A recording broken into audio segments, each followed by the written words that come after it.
سیدنا ابو ہریرہ رضی اللہ عنہ سے مروی ہے کہ رسول اللہ صلی اللہ علیہ وآلہ وسلم نے فرمایا، بے شک اللہ تعالیٰ فاجر آدمی کے ذریعے اس دین کی مدد کرتا ہے۔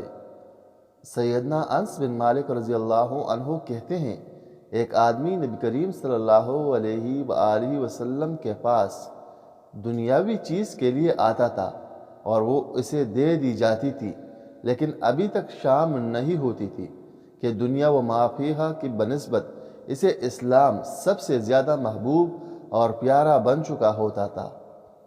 سیدنا انس رضی اللہ عنہ سے مروی ہے، وہ کہتے ہیں رسول اللہ صلی اللہ علیہ وآلہ وسلم سے اسلام پر جو چیز بھی مانگ لی جاتی آپ صلی اللہ علیہ وآلہ وسلم وہ دے دیتے۔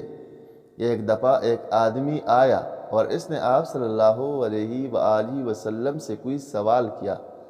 آپ صلی اللہ علیہ وآلہ وسلم نے اس کو بہت ساری بیڑ بکریاں دینے کا حکم دیا۔ یہ زکوٰۃ کی بکریاں تھیں اور 2 پہاڑوں کے درمیان والی گاٹھی ان سے بر جاتی تھی۔